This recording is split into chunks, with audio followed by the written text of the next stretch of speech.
All right, all right, all right. We'll get started in a minute. Just bear with us. Do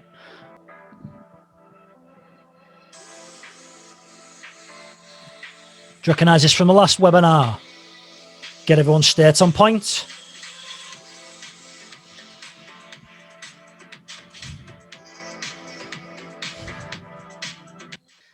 Yo, yo. How's it going? Welcome to Incremental Gains, the third webinar in the series. How have you been getting on? How have you found the previous two webinars? The first one, reprogramming your mind. And number two was the power of visualization. I hope you've got some great insights from previous webinars and the lessons. Remember what I said about using the tools and the strategies that we put in there. It's not enough just having the information, it's applying it, having the accountability, the peer group around you, and the support, which is what we offer at Flip the Script. Anyway, so what we're going to talk about today is an introduction to self-care. Now, introduction. The reason why it is an introduction is because self-care is such a massive topic. We could not possibly discuss it in one 40-minute seminar. Ridiculous. So I'm going to give you a few digestible chunks of information that you can take away and start to implement straight away, rather than getting you bogged down in loads and loads of strategies and tools that we discuss in our program, Managing Change. So why we treat ourselves like crap and expect to feel great. We all do it. We all self-sabotage. We all self-sabotage. We all self-soothe. When things go well, we treat ourselves. Maybe with alcohol, we go out, we party, we have a good time. But then we wonder why the next day we feel like crap. But when we go through bad times, we commiserate with a few drinks, maybe some other substances, depending on your lifestyle. We get stressed. And then we wonder why we don't feel great. So our habits directly affect the way we feel about ourselves. And self-care involves strategies, involves habits of how we look after ourselves it's the way we treat ourselves on a regular basis that allow us to cope when we go through a storm. When we're going through a shit storm and we're stressed, we're overwhelmed, our self-care practices, the way we look after ourselves, will directly affect how we cope with adversity and challenges and how we cope with change. And we're going to discuss that today.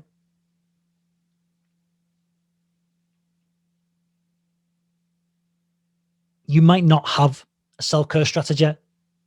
What do you do to look after yourself? I'm going to be asking you a lot of questions during this webinar. And some people will answer them and they may have already the answers. I get it. But you might be listening to this and you might not understand it. The behaviors that you do in your habits are affecting the way you feel. And you're treating yourself like crap. How can you expect to feel great?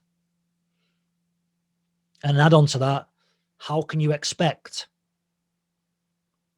to deal with the challenges that life throws at you? So let's get our intentions. Let's get on the same page. So you know where I'm coming from and then what I expect of you. So my intention in this webinar is to give you tools that you can take away and, like I said, directly apply to your life now and any struggles that you may be going through. I'm going to give you strategies. I'm going to give you some information, but not overwhelming. bite-sized information so you can stop treating yourself like shit. Going to get you to maybe look at your own habits, your own lifestyle, where you live, your own environment, the information that you consume on a daily basis. Look at you. We're going to look at that to see how that is affecting you, so you can stop treating yourself like rubbish. It's a cliche, but it's a cliche for a reason, that when you're on a plane, they ask you to put your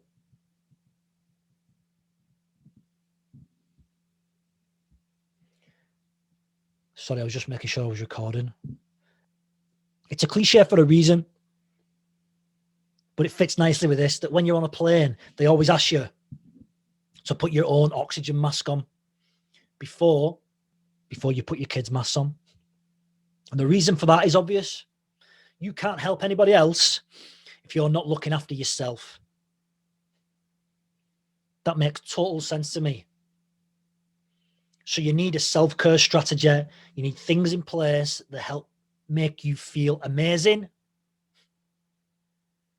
And you know that even when you're going through a storm, you've got these things to rely on, these strategies. So I'm going to take you through the tools, the strategies, the information, and we're going to discuss the logical next step, because all that's going to happen is you're going to watch this webinar and you're going to switch it off, and you're probably not going to. A few of you might do. You might implement some of these strategies that we'll talk about. But we're going to discuss a logical next step. Where if you need any more support or any more assistance and mentoring, then there's an opportunity for you to work with us. So if at any point you're watching this webinar and you want to go and have a look and you're interested in joining us on our program, then go to flipthescriptonline.com. That's our program. It's our 6-module, month-long program that's going to help you deal with change and build up calluses, mental calluses, so you can deal with adversity, deal with challenges, and change the mindset when it comes to going through a storm. And when life throws things at you, you'll have the strategies, the tools, the mindset, and the skill sets to deal with it. So go to flipthescriptonline.com, and that's our program.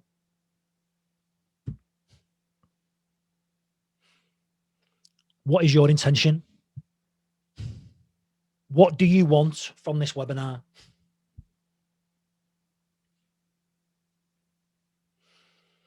So I want you to ask yourself, when it comes to the way that you treat yourself, your habits and your behaviors, what obstacles do you have? I want you to give yourself a score, 1 being totally shit and 10 being awesome. Give yourself a score out of 10 when it comes to the way that you feel about yourself, the way that you feel, your habits and behaviors, and how they make you feel. And if you give yourself a 5, what's in the gap? What's in the gap to make yourself a 10? If you're a 3, what's in the gap to get yourself feeling a 5 or a 6? What's in the gap? What's your intention? What do you want to get from this webinar?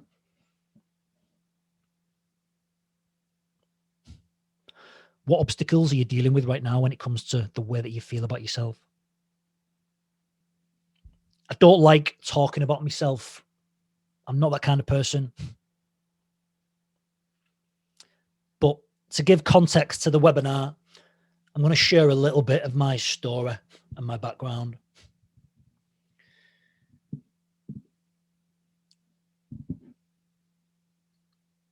So in 2003, I joined the Ministry of Defence Police. I'm from a small town in the northwest of England, and I moved down to Reading, Berkshire, when I was 23 years of age. I was young. I was very insecure about myself. I lacked confidence. And as a compensation for lacking in confidence, I like to go to the gym. I like to work out. But I was very insecure. and my mindset was very fixed. I think it's fair to say that I still had a lot of growing up to do. So I was 23. I moved down south, and I was living the dream. I had a very good job.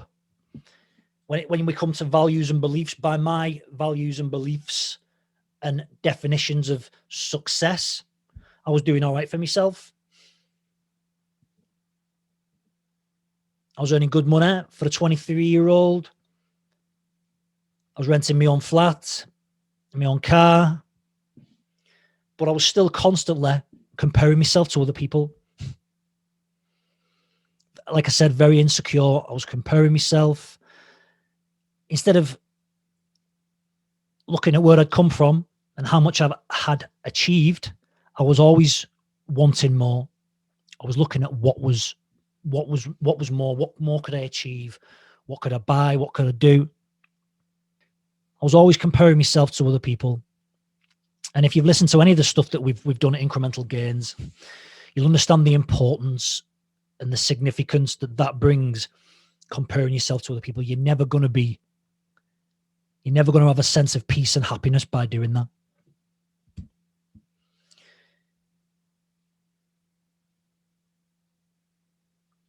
I was still only 23, 24. I enjoyed going out, feeling like shit the next day and wondering, again, hence the title of this webinar, wondering why I didn't feel great when I treated myself like shit. But the drink was just to mask probably how unhappy I was, really, that I hadn't met these standards, comparing myself to other people. Why am I not like them? Why do I not have that? Why do I not look like this? Yes, arrests is plural. I was drinking quite a bit at the time. I was training in the gym. I was also taking anabolic steroids, which affected me mentally as well. An inflated ego, thinking I was Johnny Big Balls. And in a short space of time, I managed to get arrested twice, a few months apart. And obviously, as a serving police officer, this didn't go down very well. So I spent 18 months to 2 years under investigation. I've said it before in previous podcasts. When I've spoke about it in the past, it's not something I'm proud of when I look back at it now. But I'm just like you. I'm no different to you watching this webinar now. But I've learned a lot of things about myself. I've learned lessons. And I've managed to turn everything around from that spell of my life. It's funny, you can spend your whole, I wouldn't say life because it wasn't a full life up to that point, but you think you've got to climb a certain ladder and you've got to get a house, you've got to get a car, you've got to get promotions. And it's only when you reach the top of that ladder that you realize you're climbing the wrong ladder. So from these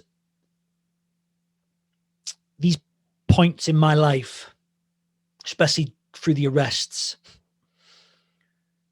I was under a lot of stress. I was under a lot of pressure, mentally and physically. And it's through the way that I was feeling and the way I treated myself that I managed to learn some of the lessons that I'm going to share with you today. So I had a breakthrough. I got disciplined for my conduct, and was on my final warning. So I kept my head down and I had a breakthrough. After that incident, after the last incident, I had a breakthrough, and I went on almost a soul searching journey. And I think I must have spent in the region, at this point now, it's over several £1,000s on books, on courses, on coaching.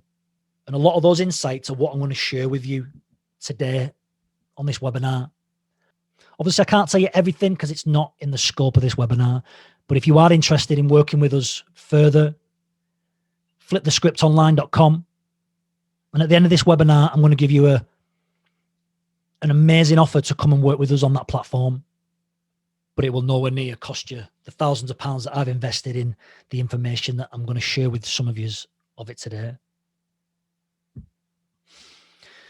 So before we even start, I'm going to give you a hell of a lot of value and stuff that you can implement straight away. Like I said before, though, most of you probably won't. You're probably not going to utilize the information.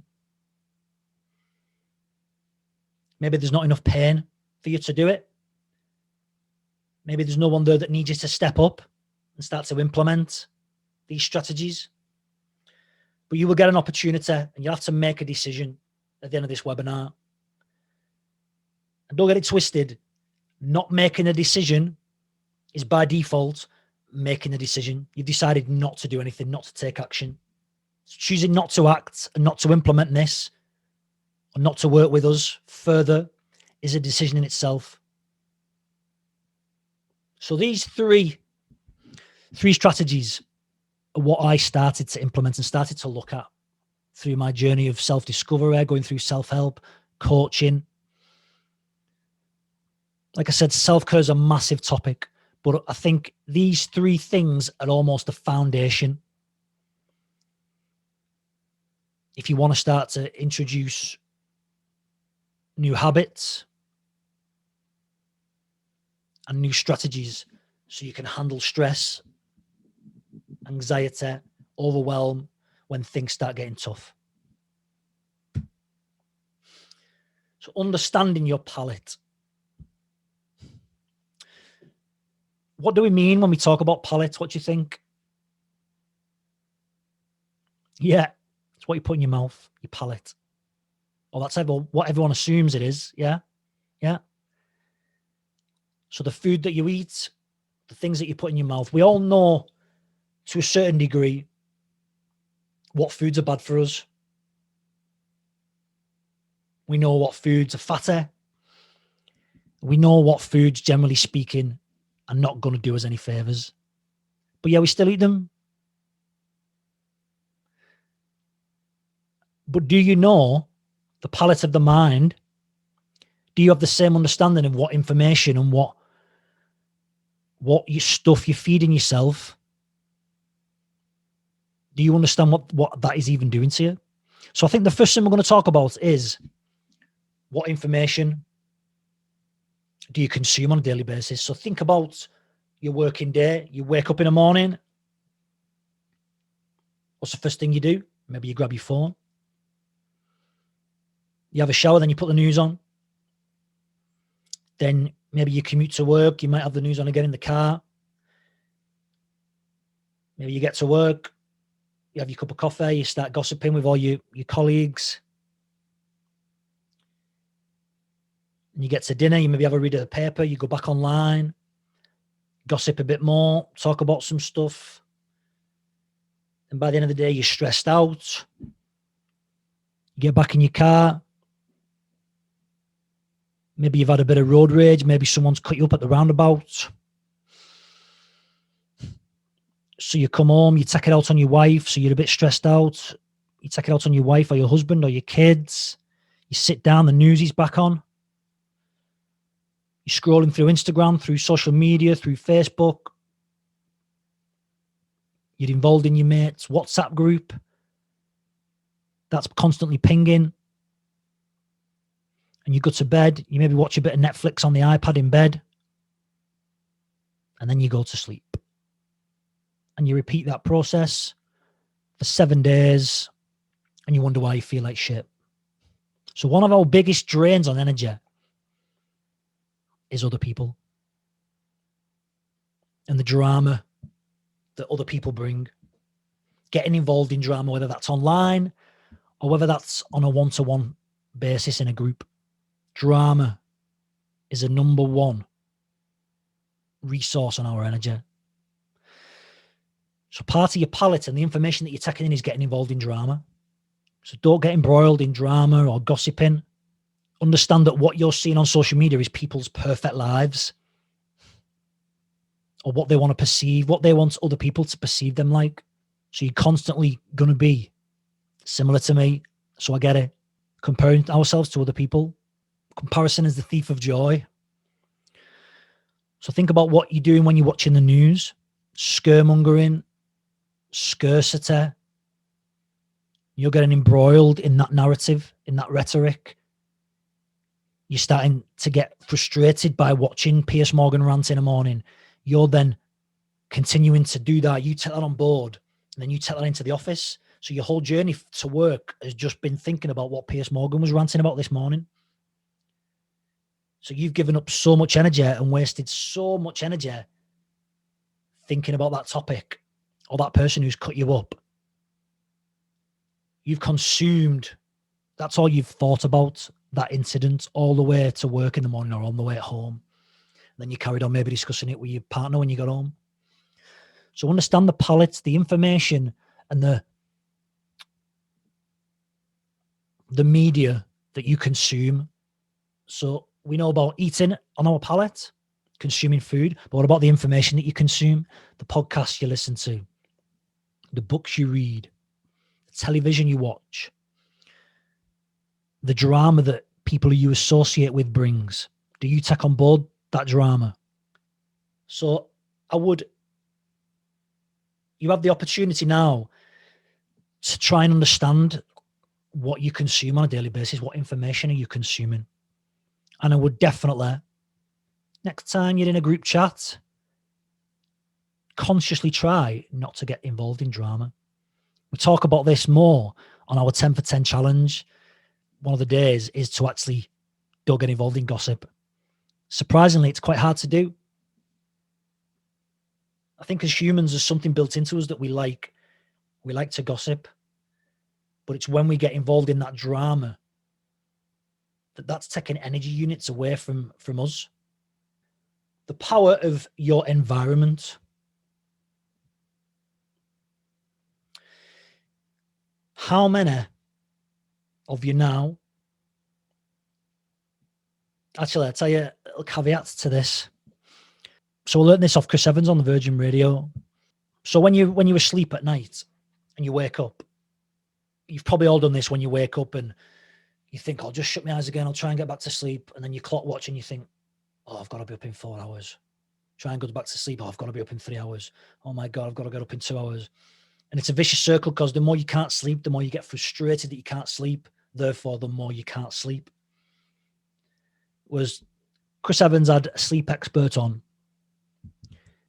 The longer you lie there not sleeping, your brain now associates the bedroom with a place for not sleeping. Does that make sense?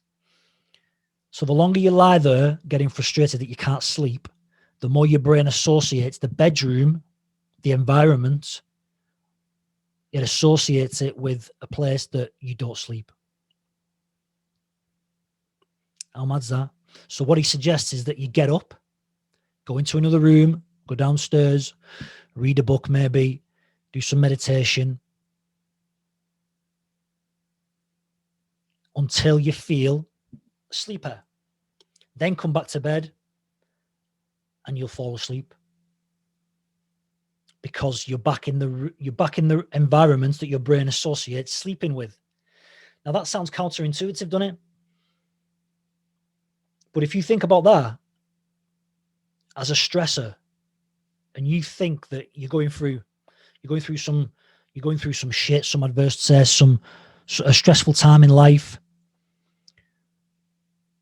and the place where you should feel the least stress, where you can actually relax and start to look after yourself, be in your own house, be in your home. If your environment, your home environment, is not conducive to having zero stress or being able to relax, then you're always going to be in a state of stress. You're not going to have anywhere where you can go that allows you to relax. So your brain will associate your home environment as a place where stress takes place, as a stressful environment. Ask yourself the question, when it comes to your home and your environment, give yourself a mark out of 10. How relaxing is your home? How relaxing is your home environment? When you're coming from work, are the dishes still on the side in the kitchen? Did you manage to make your bed this morning? Is there clutter everywhere? All these things compound stress. And this is the power of environment. There's a great YouTube speech by a general in the American military. And he talks about the importance of making your bed in the morning. He talks about it being the small win for the day. If nothing else, you've made your bed, it's comfort, and it's ready for when you get it back in on an evening. But all these things affect stress levels. If your environment is not conducive to being able to relax, then that's the platform of being able to deal with adversity and overwhelm in life. I would definitely recommend that you take a look at your environment. And environment can be in different places. So we're looking at home environment specifically here, but we can look at work environment. What is your work environment like? Is it full of gossips? Is it full of drama? Is it conducive to being productive? How tidy is your workspace? All these things are a factor when it comes to self-care and looking after your mental well-being when things get tough and get hard. What are your values? They're not what you think. When you ask someone what are the values, they'll normally throw things at you like honesty, I value integrity, I value being kind to people. Really, they're social expectations. It goes without saying that we all think honesty, integrity, being kind, being compassionate. It goes without saying that we think we should all be like that anyway. Your values are shown in your actions and your behaviors. Mark Manson put out a great post on Instagram the other day, really summing up what we mean when we talk about your values. This might be new to some of you. When you look at your values, this is how you're going to start to look at self-care. If you don't do things in life or during the day that you value, then life is going to give you things to do that you don't value. So you don't have a choice to do nothing. You either do things that inspire you and that you value, or alternatively, life is going to give you things to do that don't inspire you. Our brains are problem-solving machines, so we will always create problems. The trick is to create problems that inspire. Does that make sense? I think that is one of the most important takeaways that I would take from this webinar today. But if you are watching this live, or even if you're watching it recorded, it's up on YouTube, ask yourself that question now. What is the biggest insight so far from this webinar? So Mark Manson talks about your values. Your values are in how you spend your time. So what you spend your time doing more often than not is what you value. It's what you pay attention to. So you focus. What we focus on grows. So what you pay more attention to is what you value. It's where you direct energy. So what you give your energy to. So even using some of the examples before, even though they're negative, maybe like you give energy to gossiping, you give energy to drama, you value that.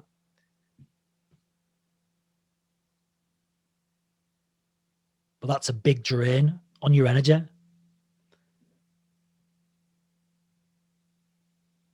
And your values are also seen in who you choose to spend your time with. That's a big one, and that's something we'll touch on in a minute with peer group. But Ralph Emerson says a wonderful quote that really sums it up, that your actions speak so loudly that I cannot hear what you say. So you will always know someone's values by their behaviors and their habits. So I'll give you an example. That one of my big values is spending time with Laura, my wife. We don't get to spend many evenings together. That's why weekends are so important to us. So I value time spent with Laura. But on a Thursday, and I put this in a recent email, our weekly emails that we send out on incremental gains, that Thursday is the big shop, yeah, and I hate it. I hate going shopping on a Thursday. It does my head in. It's because I don't value it. Obviously, I like having food in the house, but I don't value going out on a Thursday, spending like 2 to 3 hours, going to various shops, getting the shopping in. It just, I don't value it. I'd rather do something else with my time, which is cool. That's fine.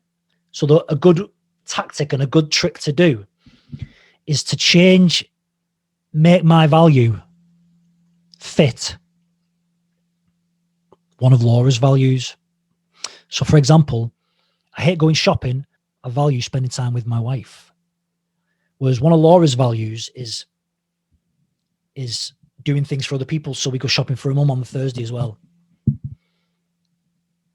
So I bring my value in line with Laura's value. So it kills two birds with one stone. So even though I hate shopping, I'll go along because I value spending time with Laura, and that correlates with her value, which is doing things for other people and getting the shopping in. Does that make sense? So even though I hate shopping and I don't value it, I've made it aligned to one of my values, which is spending time with Laura. But your values are your habits and your behaviors. So have a look now at the things that you hold close to yourself. A good test, Dr. John DeMartini, The Values Factor, a great book. He has a longer test than this, but just as a little exercise now, it gives you a good indicator. What are the 4 items that you always have in close proximity to yourself? Your phone, with the reason why I've done 4 is because your phone is always going to be one. So what I suggest you do is what are the most popular apps, top 3 apps that you go onto on your phone. So it might be Facebook, YouTube, Twitter, social media. And then what are the other 3 items that you always have to hand or are always close by? So mine would be my phone, a Kindle, my journal, and a guitar, for example. So I value music and learning musical instruments. I value reading and learning. I value journaling, putting my focus on my intentions, planning my day. And my phone, the top 3 apps, probably be YouTube, Flow Grappling, and I'd say Instagram. So I'm always watching stuff on YouTube, probably jiu-jitsu videos, music videos, Flow Grappling again.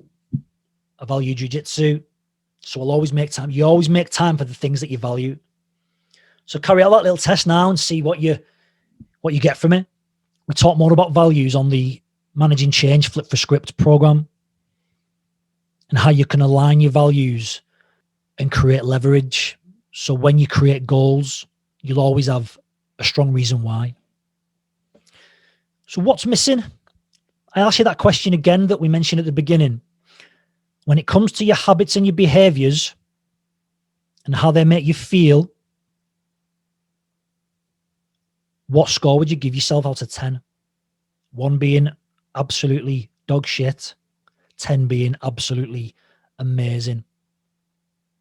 How do you feel? And what's in the gap? If you feel a 5, what's in the gap to get you to a 7? If you're a 3, what's in the gap to get you to a 5? If you're at an 8, what's in the gap to get you to a 10? What's missing? A lot of the time what's missing is we've got to understand that this kind of thing, self-care, a combination of mindset, which we spoke about on a previous webinar, how to reprogram your mindset, and it's a skill set. Self-care is both. For this to work, you've got to have the strategies. We've mentioned a few of them already: your environment, your palate, and your values. That's only 3 out of a much wider scope of material. So you've got to have the strategies in place.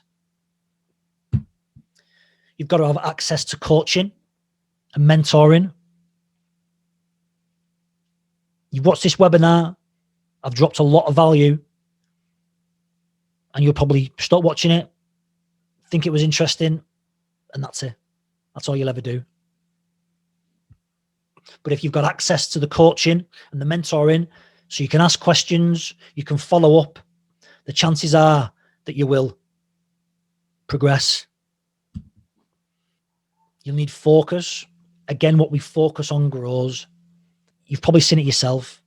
If you focus on negativity, you get negativity. You get what you look for evidence of.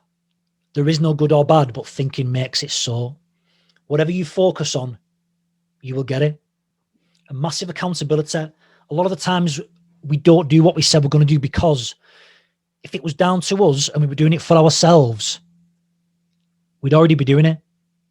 So we either need to step up for somebody else and be made to be accountable for our actions, do what we said we were going to do, and for someone to check in on us. You get massive accountability in managing for change. Flip the script. Go to flipthescriptonline.com. Join our Facebook group. You get massive accountability. You'll also be involved in a peer group that are working hard for each other to facilitate this growth. I don't quite agree with the fact that, or the saying that people say, is that you're a combination of the 5 people you knock about with. I think you've got to understand that your peer group, you need people you're looking towards who have got what you want or where you want to be. You've got your peer group, which are people, your peers who you went to school with, your mates who you knock about with, and also people who you can help, who look to you for guidance, the combination of the 3.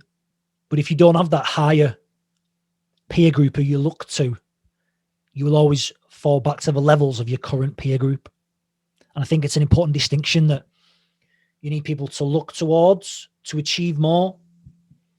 You need people who are on your level, and you need people who you could help, who need help from you.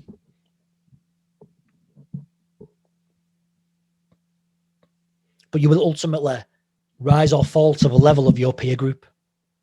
So what's your biggest insight from today's webinar? If you are interested, go to flipthescriptonline.com. The offer is only for 1 week from the date of this webinar going live.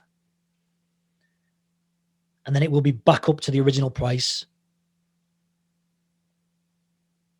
If you join today, you'll also get a free maximum mental health webinar all around dealing with depression and anxiety and helping to reduce the stigma surrounding mental health.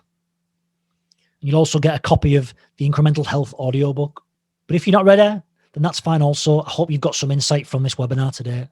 So look at your environment, look at your palette, the information that you're consuming, and also look at what you value. So that's an introduction to self-care, and we'll see you again soon. Don't forget to subscribe to us on YouTube, Incremental Gains. Subscribe on Spotify. All the links will be in the show notes. Take care. We'll see you soon.